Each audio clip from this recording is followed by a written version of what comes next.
معزز و مکرم سامعین و ناظرین کرام،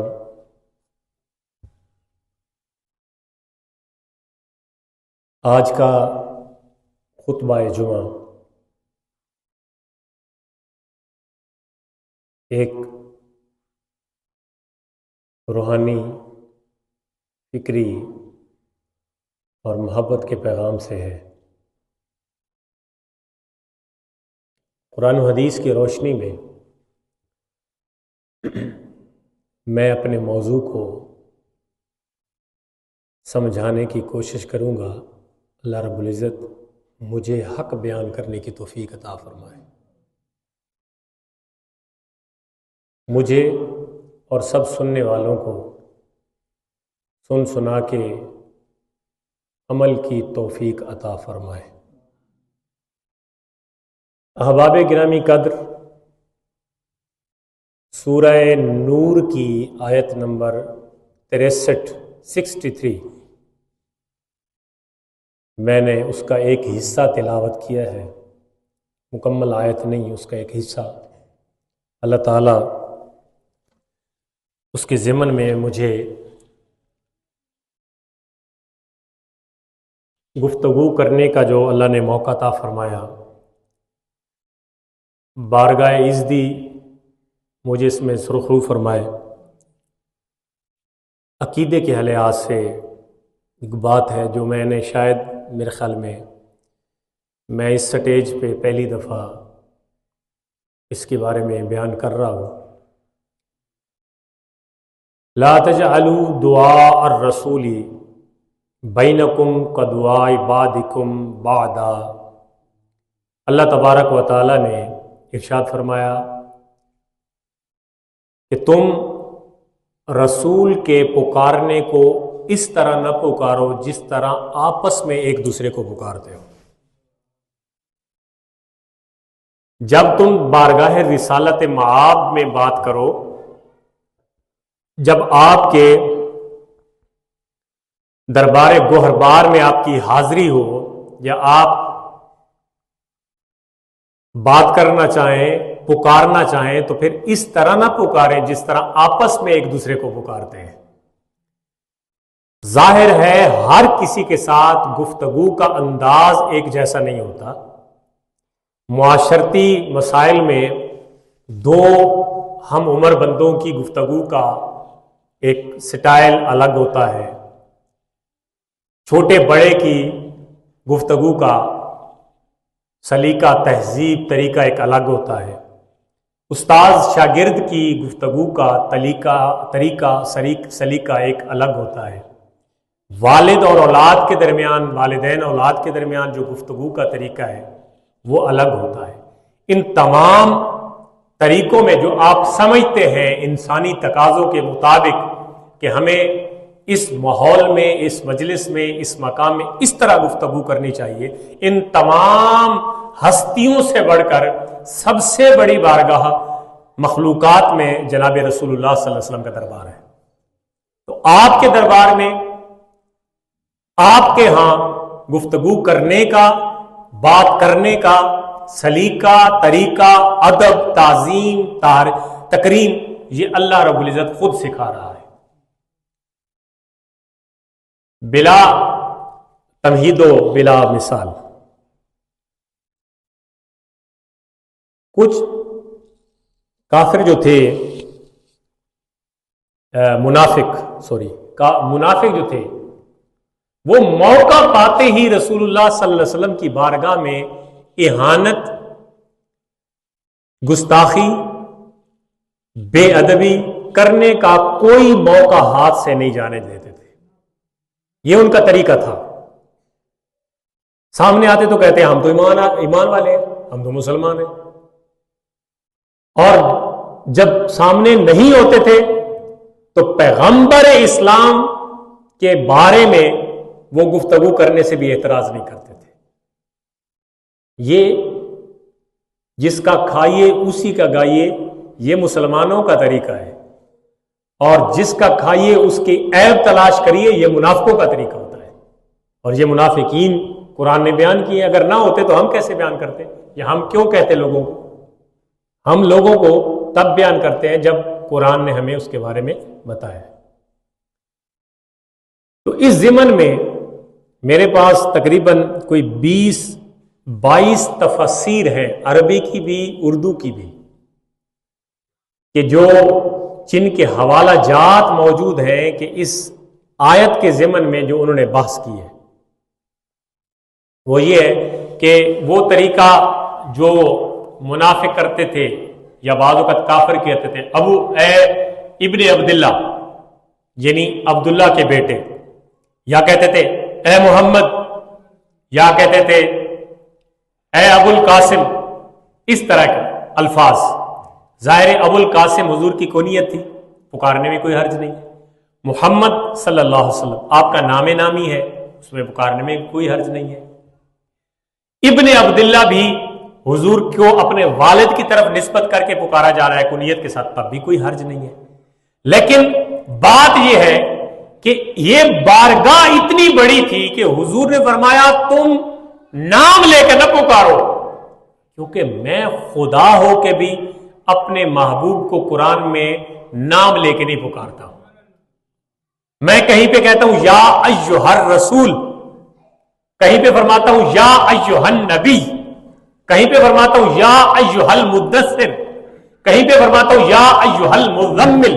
فرمایا کہیں پہ بھی اللہ تبارک و تعالی نے نام لے کے اس طریقے سے خطاب نہیں کیا جس طرح ہم معاشرتی طور پہ ایک دوسرے کو نام لے کے پکارتے۔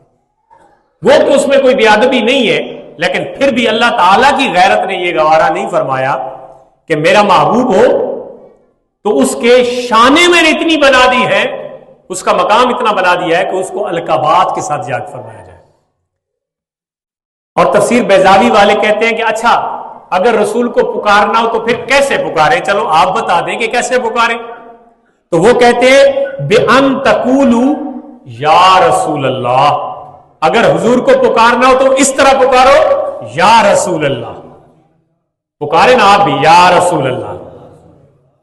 اب یہی میری گفتگو کا آج موضوع ہے کہ یا رسول اللہ، ایک تو ہمیں ہدایت ہے پکارنے کی، پھر جو پکارتے ہیں ان کے جذبات، اور جو اس کے خلاف فتوے لگاتے ہیں ان کے متعلق قرآن و حدیث کا جو مواد ہے وہ میں آپ کو پہنچانے کی کوشش کروں گا۔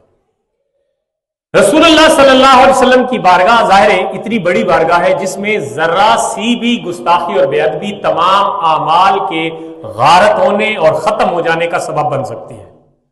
اس لیے یہ کبھی بھی ادنا سی کروڑویں حصے کی سوچ بھی نہیں ہونی چاہیے کہ ہم کوئی ایسی ویسی بات کر دیں جس سے رسول اللہ صلی اللہ علیہ وسلم کی بارگاہ تقدس میں کوئی ایسا جملہ جو ہے وہ نہ نکل جائے جس سے ہمارے اعمال ضائع ہو جائے۔ تو یا رسول اللہ، یا ایھا الرسول، یا ایھا النبی، اس میں بھی وہی حرف ندا ہے، وہی بات ہے جو ہم عمومی طور پہ کہتے ہیں یا رسول اللہ انظر حالنا، یا حبیب اللہ اسمع قالنا، اننا فی بحر غم مغرق خذ یدی سہل لنا اسقالنا۔ یا پھر ہم نعرہ لگاتے ہیں نعرہ رسالت، تو جواب میں کیا کہتے ہیں؟ بولے نا۔ اب یہ یا رسول اللہ کے متعلق جو ہے وہ پہلے آپ نے بیان نہیں سنا ہوگا، لیکن آج چونکہ میرا موضوع ہے تو آپ اس کو قرآن و حدیث کی روشنی میں سنیں گے انشاءاللہ۔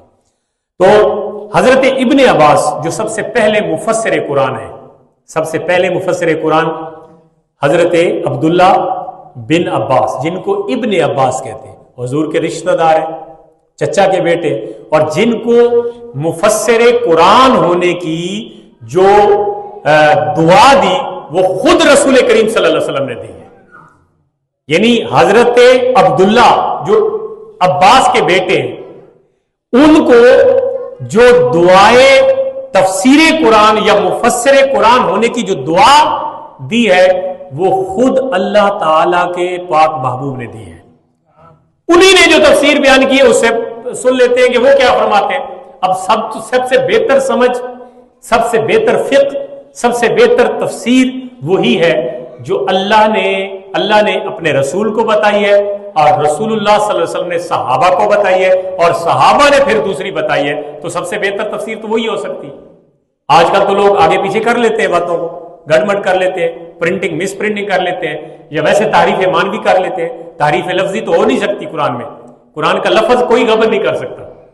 آج کے دور میں جو رولے جھگڑے وہ تعریف مانوی پہ ہیں کہ معنی چینج کر دیا, معنی تبدیل کر دیا, اپنی من مانی کا مطلب نکال لیا, اس پہ جھگڑے. ورنہ قرآن کے لفظ پہ کوئی جھگڑا کر ہی نہیں سکتا, نہ کوئی نکال سکتا ہے. اس کی وجہ یہ ہے کہ اس کی حفاظت اللہ تبارک و تعالیٰ خود فرما رہا ہے. تو وہ کیا فرماتے ہیں؟ وہ کہتے ہیں کہ اس ضمن میں اگر اللہ کے رسول صلی اللہ علیہ وسلم کو سامنے بیٹھ کے بھی پکارا جائے یا آپ سے دور ہو کے بھی آپ کو بلانا مقصود ہو, یعنی آپ کی توجہ چاہنا مقصود ہو, تو پھر یوں کہا جائے یا رسول اللہ یا حبیب اللہ. کیا کہا جائے؟ یا بولے نا, بولے ذرا, یا رسول اللہ یا حبیب اللہ. یہ کس نے کہا ہے؟ یہ آپ کے سگے رشتہ دار حضرت عباس کے بیٹے جن کا نام عبداللہ ہے اور جو سب سے پہلے مفسر قرآن ہیں, وہ کہتے ہیں کہ اس آیت کے ضمن میں جو سورہ نور کی آیت نمبر میں نے 63 تلاوت کی ہے, اس ضمن میں اگر رسول اللہ صلی اللہ علیہ وسلم کی بارگاہ میں حاضری دینی ہو تو پھر ان الفاظ کے ساتھ دے یا رسول اللہ یا حبیب اللہ. اب وہ تو یہاں تک لکھتے ہیں کہ وہ کہتے ہیں کہ یا محمد بھی نہ کہو, کیونکہ نام آ گیا, حضور کو تخلصات کے ساتھ پکارے, القابات کے ساتھ پکارے. حالانکہ یا محمد صلی اللہ علیہ وسلم کہنا اس میں کوئی حرج نہیں ہے. یہ بھی توجہ, اور یہ رسول اللہ نے خود تعلیم بھی دی ہے, آگے جا کے میں حدیث آپ کو سناؤں گا. لہذا ایک بات یہ سمجھ آئی کہ رسول اللہ صلی اللہ علیہ وسلم کی بارگاہ میں کن الفاظ کے ساتھ اپنی حاضری دینی چاہیے؟ یا رسول اللہ یا حبیب اللہ. آگے آپ کی جتنی صفتیں ہیں ان کے ساتھ آپ لگا سکتے ہیں. باقی جب ہم یہ کہتے ہیں یا رسول اللہ یا حبیب اللہ, تو اس سے یہ مراد نہیں ہے, یہ سنیں اب عقیدہ سنیں, اس سے یہ مراد نہیں ہے کہ جس طرح ہم یا اللہ کہتے ہیں اور ہماری نیت یہ ہوتی ہے کہ اللہ ہماری مدد کرے گا اور اللہ مدد کر سکتا ہے, اس کی ذاتی تمام صفات ہیں, اسے کوئی دینے والا نہیں ہے. تو ہماری نیت ہوتی ہے کہ جب ہم یا اللہ کہہ کے پکارتے ہیں تو اللہ کو بلانا مقصود نہیں ہوتا بلکہ اللہ کی توجہ مقصود ہوتی ہے. حالانکہ اللہ کی توجہ بھی ہوتی ہے لیکن انسان اپنے آپ کو اللہ کی بارگاہ میں پیش کر رہا ہوتا ہے. اسی طرح جب انسان یا رسول اللہ یا حبیب اللہ کہتا ہے تو مقصد یہ ہے کہ وہ حضور کی نگاہ التفات اور حضور کی توجہ چاہتا ہے.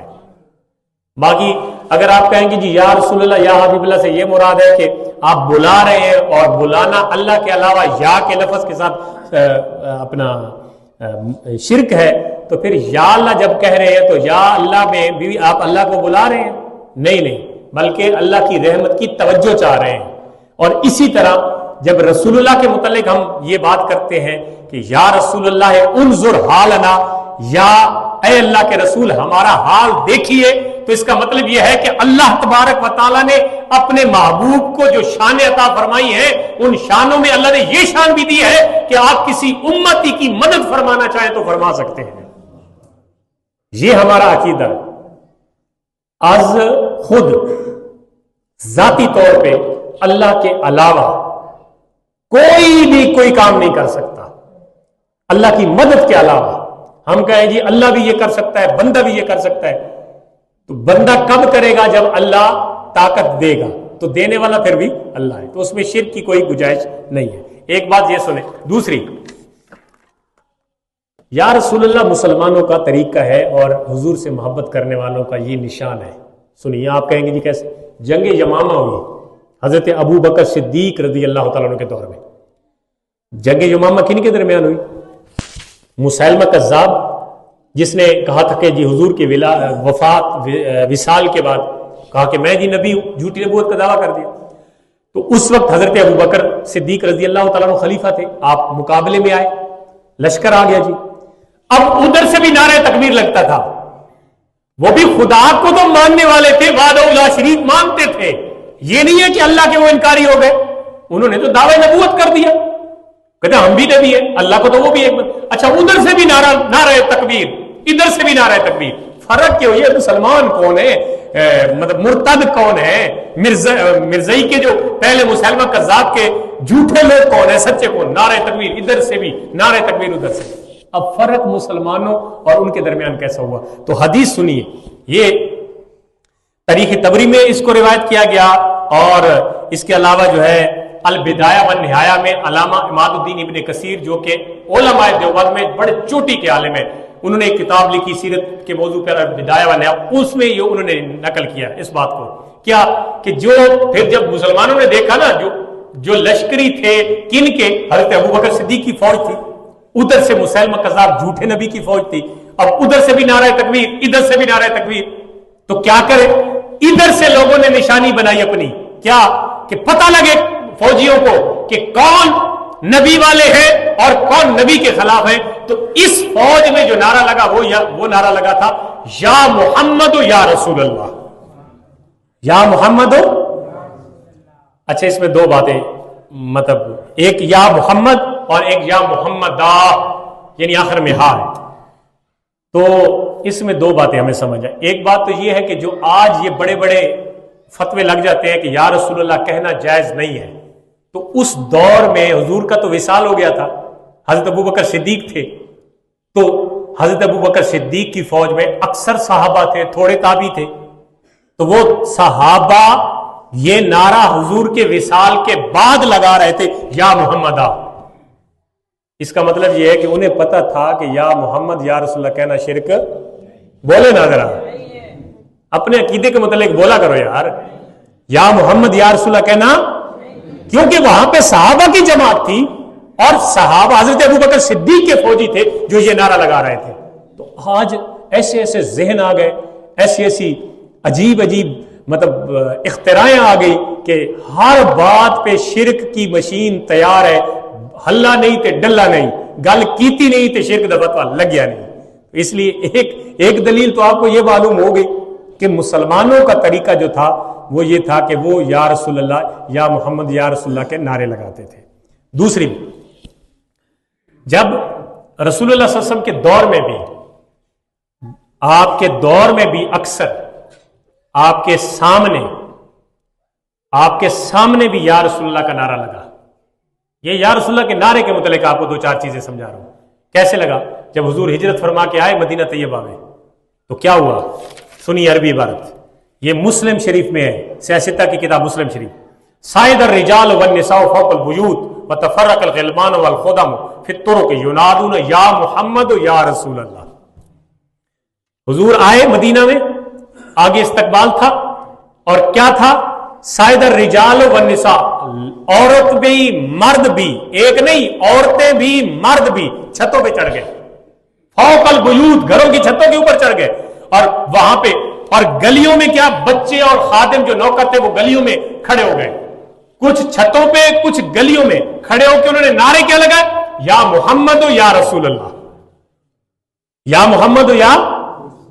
اچھا یہ اگر فرض کر لیا جائے کہ یا رسول اللہ اس وقت حضور کے سامنے نعرہ لگا، حضور کے استقبال کے لیے لگا، حضور آئے مدینہ میں استقبال کے لیے نعرہ لگا یا رسول اللہ، تو اگر یہ لفظ یا جس کے ساتھ آج ایک قوم کو بہت زیادہ چڑ ہے، اگر یہ یا جائز نہ ہوتا بقول ان کے علم کے مطابق اس یا سے کچھ اور مراد ہے، تو بھائی حضور منع فرما دیتے کہ بھائی یا نہ لگاؤ، میرے نام کے ساتھ مجھے پکارو، کیونکہ یہ تو شرکیہ کلمات ہیں۔ حضور نے منع نہیں فرمایا، اس بات کی دلیل ہے قیامت تک لوگ سر کی چوٹی کا زور لگاتے رہیں گے لیکن اس بات کو کبھی بھی وہ دفع نہیں کر سکیں گے، انکار نہیں کر سکیں گے کہ حضور کے سامنے یہ نعرہ لگا، اس لیے یہ شرک اور گناہ نہیں بلکہ عین مسلمانوں کا طریقہ ہے، اور طریقہ مومنوں کا ہے جو حضور سے عشق اور محبت کرتے ہیں، وہ یا محمد یا رسول اللہ کا نعرہ لگاتے، اور یہ نعرہ حضور کے سامنے لگا تھا۔ تیسری دلیل سنیے، دو دلیلیں میں نے حدیث کی دی ہیں، کوئی واقعہ نہیں بیان کر رہا ہوں کہ آپ کہیں جی مولوی صاحب ایسے ایسے مار رہے ہیں۔ تیسری دلیل سنیں، حضرت یہ شفا شریف میں حدیث ہے اور اس کے تمام راوی ثقات ہیں، پوری میرے پاس سند لکھی ہوئی ہے، اس میں جو حضرت ابن عمر ہے، حضرت عمر کے صاحبزادے، ان کے ساتھ ایک مسئلہ یہ بنا کہ ان کا پاؤں جو ہے وہ سن ہو گیا، جس کو آپ کہتے ہیں شل ہو جانا، پاؤں شل ہو گیا، بیٹھے بیٹھے بعض اوقات بندوں کا ہو جاتا ہے جس کو ہم کہتے ہیں پیر سو گیا، یا بعض اوقات یہ بھی ہوتا ہے کہ کسی بیماری کی وجہ سے کسی عضو پہ اٹیک ہوتا ہے اور وہ عضو جو ہے وہ ناکارہ ہو جاتا ہے، ہاتھ ہو، پاؤں ہو یا کوئی بھی عضو ہو سکتا ہے۔ تو حضرت جو ابن عمر تھے، حضرت عمر کے صاحبزادے، ان کے ساتھ ایک واقعہ ہوا. کیا ہوا؟ خدرت رجل ابن عمر فقیل له اذکر احب الناس الیک فصاح یا محمد فانتصرت. یہ اب حدیث الادب المفرد میں امام بخاری رحمۃ اللہ علیہ نے نقل کی ہے. اور الادب امام بخاری کے لوگوں کو پتہ ہے ایک بخاری لکھی ہے امام بخاری نے. امام بخاری نے الادب المفرد بھی لکھی ہے, وہ بھی اسی کی لکھی ہے جس نے بخاری لکھی ہے. مصنف وہی ہے محمد بن اسماعیل بخاری. اصل مسئلہ ہے کہ لوگ اس طرح کی باتیں بتائیں نا اپنے آڈینس کو تو ان کی روٹی نہیں چلتی, ان کا سارا کچھ ختم ہوتا ہے. ہم بتاتے ہیں کیونکہ ہمیں کوئی اس میں غرض نہیں ہے, کوئی مانے یا نہ مانے اس کی اپنی مرضی ہے. ہم بتاتے ہیں کہ اب الادب المفرد امام بخاری نے لکھی ہے اور جامع صحیح البخاری بھی امام بخاری نے لکھی ہے. تو اس الادب المفرد میں امام بخاری نقل کرتے ہیں کہ حضرت ابن عمر کا پاؤں چھل ہو گیا. اب جب رشتہ دار اکٹھے ہو گئے, بیماری لگی, ظاہر ایک بڑی بیماری تھی, رشتہ دار اکٹھے ہو گئے, آس پاس بیٹھ گئے. اچھا وہ کہتے ہیں ایک رشتہ دار نے ان کو ایک مشورہ دیا, ایک صلاح دی, یار تو ایسا کر جیڑا بندہ تینوں اپنے رشتہ داراں چوں سنگیاں پراواں چوں دوستاں چوں جیڑا بندہ تینوں بہت زیادہ پیارا ہے ادا نام لے. ادا یہ اب سمجھو یہ کہ آپ ساری برادری بیٹھی ہے پوچھنے کے لیے, عیادت کے لیے, اور اس کو یہ مشورہ دے رہے ہیں کہ یار تو نہ اس موقع پہ تیرا پاؤں چھل ہو گیا, تو جو جس بندے کو محبوب رکھتا ہے نا, جو بندہ تجھے سب سے زیادہ پیارا ہے اس کا نام لے. اب حضرت ابن عمر کا طریقہ دیکھیں. حضرت ابن عمر بیٹھے ہوئے تھے, جب یہ انہوں نے مشورہ دیا نا, اب کسی نے کہا جی باپ کا نام لے گا, کسی نے کہا جی ماں کا نام لے گا, کسی نے کہا بیوی کا نام لے گا, کسی نے کہا بچوں کا نام لے گا. ہر کسی کے اپنے اپنے رشتہ دار ہوتے, تو وہ بیٹھے ہوئے تھے. تو یکدم فصاحہ کے لفظ ہے کہ حضرت ابن عمر چیخے, چلائے اور اونچی آواز سے پر نعرہ لگایا, یا محمد آؤ. اونچی آواز سے نعرہ لگایا کہ یار میں نے تو دنیا جو سب تو پیاری جڑی شخصیت ہے وہ حضرت محمد رسول اللہ صلی اللہ علیہ وسلم دی رہا ہے. آج دنیا میں لوگ اشتہار بناتے ہیں, ان پر لکھتے ہیں محمد نبی اللہ, انہیں لکھتے ہیں جنہیں بڑا بھائی ہوتا ہے, اور کتابیں جنہیں نے لکھا جی حضور نے نہیں پکارا جنہیں بڑے بھائی پکار دے. میں آگا تو پھٹے تو علم, یہ جس علم کے اندر ادب نہیں ہے, وہ کہتے ہیں نا فقیر بہو کہتے ہیں علم پڑھیا تے ادب نہ سیکھیا, علم پڑھ کے ادب نہ ہوئے علم کی کم دا. اس واسطے علم کے ساتھ ساتھ ادب ضروری ہے, اور ادب سب سے پہلے جس ہستی کا جس بارگاہ کے سکھایا گیا قرآن میں وہ رسول اللہ کی بارگاہ ہے. اس میں تو قرآن سورہ حجرات میں بتایا گیا نا, یا ایھا الذین آمنوا لا ترفعوا اصواتکم فوق صوت النبی, نبی کی آواز کے اوپر تھوڑی سی بھی آواز تمہاری نہ جائے. اگر ہوئی تو کیا ہوگا؟ ان تحبط اعمالکم وانتم لا تشعرون, تمہارے اعمال ختم ہو جائیں گے اور تمہیں عقل ہی نہیں ہوگی. یعنی ایک بندہ زیان کرے نا, نقصان کرے, تو بندے کو چیتا آ جاتا ہے یار یہ میں نے نقصان کر دیا. اب یہ بات بڑی قابل غور اور باریکی بات ہے کہ نقصان کے بعد اگر انسان کو پتہ چل جائے تو انسان اس کا ازالہ کرتا ہے, ازالہ کرتا ہے. مثال کے طور پر کسی کا کوئی نقصان کر دیا, احساس سے زیاں پیدا ہوا کہ یار اس کا تو نقصان ہو گیا, آپ اس کا ازالہ کر کے اس کو کچھ دے دیتے ہیں, بدلہ دے دیتے ہیں وغیرہ وغیرہ, احساس پیدا ہوا. یہاں پہ جو بات ہے وہ اس سے باریک ہے کہ آپ کو احساس ہی پیدا نہیں ہوگا کہ ہم نے تو اتنی نمازیں اکٹھی کی تھی, ہم نے تو اتنے چلے لگائے تھے, ہم نے تو اتنے سال تبلیغیں کی تھی, ہم نے تو اتنے سال نمازیں پڑھی تھی, وہ ساری کی ساری غارت چلی جائیں گی. کیوں؟ دربار رسالت مآب صلی اللہ علیہ وسلم کا ادب ختم ہو گیا اور پتہ ہی نہیں ہوگا, بندہ اکٹھی کرتا رہے گا, میری بہت ساری نمازیں, بہت سارا سسٹم.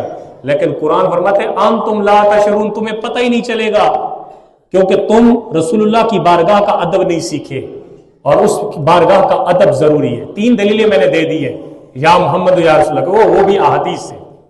حضرت ابن عمر کا واقعہ, جب حضرت ابن عمر نے یہ پکارا نا, پیچھے واقعہ آپ کے ذہن میں ہے, جب یہ پکارا کہ یا محمد آ, تو اسی لمحے حضرت ابن عمر کا جو شل پاؤں تھا وہ بالکل صحیح سالم ہو گیا.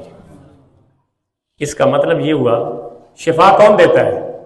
بولے نا ذرا, ہمارا عقیدہ ہے شفا کون دیتا ہے؟ بولے یار ذرا زور سے بولے, شفا کون دیتا ہے؟ یہ ہمارا عقیدہ ہے, اس پہ کوئی کمپرومائز نہیں ہے. بٹ یہاں پہ تو حضرت ابن عمر جیسی بہت بڑی شخصیت جو کثیر احادیث کی راوی ہے, جنہوں نے حضرت عائشہ صدیقہ رضی اللہ تعالی عنہا کے بعد حدیث سب سے زیادہ تعداد حدیث کی ابن عمر سے مروی ہے, وہ اتنا بڑا محدث اور صحابی کا بیٹا حضرت عمر بن خطاب کا بیٹا بیماری میں پکارتا یا محمد، اس نے کیوں نہیں پکارا یا اللہ؟ بیماری میں پکارتا یا محمد، گال سنائے ذرا، قابل غور ہے گال۔ اس نے بیماری میں تکلیف میں یہ نہیں پکارا یا اللہ میری مدد کر، اس نے یہ پکارا یا محمد اور پھر پکارا تو کیا خالی لوٹ گیا؟ نہیں، اس کی یہ کیا نیت نہیں تھی کہ شفا تو اللہ دینے والا ہے، میں کیا اس کی یہی عقیدہ تھا کہ شفا اللہ دینے والا ہے، لیکن اللہ اپنے محبوب ہستیوں کے وسیلہ سے سارے کام فرماتا ہے۔ اور یہاں پہ جب اس نے نعرہ لگایا یا محمد ہو، کوئی اور کام نہیں کیا، کوئی اور انہوں نے التجا نہیں کی، فوراً اللہ تعالیٰ نے اس کے شل شدہ پاؤں کو صحیح فرما دیا۔ میرے پاس آئے، میں آپ کو ایک نہیں ہزاروں دلیلیں اور دیتا ہوں۔ الادب المفرد کی میں نے آپ کو ایک دلیل دی ہے، کتاب کا حوالہ دیا ہے، اور لکھی وہ امام بخاری نے ہے۔ اگر کسی کو سر پیڑ ہو تو امام بخاری سے وہ متھا رگڑائے کہ یار امام بخاری نے کیوں لکھی ہے۔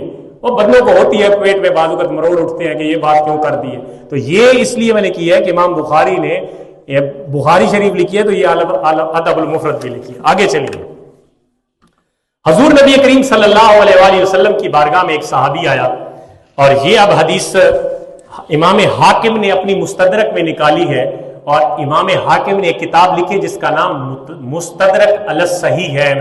اب جو اہل علم بیٹھے نا وہ میری بات کو تھوڑا سا غور سے سنیں گے کہ یہ جو امام حاکم ہے نا، انہوں نے جو کتاب لکھی ہے، انہوں نے وہ حدیثیں جمع کی ہیں جو حضرت امام بخاری اور حضرت امام مسلم کی شرط پر تھیں، لیکن انہوں نے اپنی کتاب میں نہیں لکھی۔ یعنی جس شرط پہ شرائط تھی نا کہ بھائی اس طرح کے روایات ہوں گی تو ہم لکھیں گے، حضرت امام بخاری اور امام مسلم نے جتنی شرطیں لگا کے حدیثیں لکھی نا کہ یہ کام ہوں گے تو ہم اپنی کتاب میں لکھیں، انہی شرطوں پہ جو حدیث انہوں نے اپنی کتابوں میں نہیں لکھی وہ ساری حدیثیں امام حاکم نے اکٹھی کر کے اپنی کتاب مستدرک میں لکھی ہے۔ ایک کاش طور میں گل سمجھ آ جاتی، اس لیے کہ دنیا یہ سمجھتی ہے کہ 7,500 تقریباً حدیث ہے مسلم میں، اور تقریباً 7,500 عمومی آپ کو بتا رہا ہوں، مقررات نکال کے تو 4,000 بچتی ہے، 7,500-8,000 حدیثیں بخاری میں، ٹوٹل کتنی ہو گئی؟ 16,000۔ ان میں آپس میں بھی ایک دوسرے سے ملتی جلتی حدیثیں، یعنی کچھ لوگوں کے نزدیک امام بخاری کی وہ 7,500 اور امام مسلم کی 7,500 سے علاوہ کوئی حدیث آ جائے تو ہم مانتے ہی نہیں۔ کیوں نہیں مانتے بھائی؟ حضور نے صرف 16,000-15,000 حدیثیں بتائی ہیں۔ کائنات کے اندر جتنے معاملات ہو سکتے ہیں ان کے بارے میں جو رہنمائی رسول اللہ نے عطا فرمائی کسی اور نے عطا نہیں فرمایا، کیونکہ جبرائیل امین۔ اب میں آپ کو ایک مزے کی بات بتاؤں، ذرا جا کے سرچ کریے نا، کیونکہ میرا طریقہ کار یہ ہے کہ میں گفتگو کرتا ہوں جو وہ ریسرچ بہاف پہ کرتا ہوں، کچھ لکھتا ہوں، کچھ لکھا ہوتا ہے، اور پھر اس پہ تھوڑا اس کو نچوڑ کے میں آپ کے سامنے بیان کرتا ہوں۔ بہت سارا مواد ہے جو میں نے سارا نہیں بیان کر سکا، تو میں بات کر رہا تھا میرے ذہن سے میں ہو گئی۔ حضرت جبریل زندہ باد، یعنی پوری مسجد ایک بندہ ہی سن رہے ہیں، ماشاء اللہ سبحان اللہ کہہ دو رچے والا۔ حضرت جبریل امین ہر نبی کے پاس آئے وحی لے کے، کسی کے پاس 5 مرتبہ، کسی کے پاس 10 مرتبہ، کسی کے پاس 100 مرتبہ، 200 مرتبہ، 400 مرتبہ، 1000 مرتبہ۔ نبی کریم صلی اللہ علیہ وسلم کی بارگاہ میں حضرت جبریل امین 23,000 مرتبہ آئے۔ کیا کرنے آتے تھے؟ کیا کرنے آتے تھے؟ مطلب ہے کہ وہ تو اللہ کے حکم سے آتے تھے نا، وہی لے کے۔ قرآن جو 30 پاروں میں آئے تو وہ تو تھوڑے سے چکروں میں پورا کر دیا تھا انہوں نے۔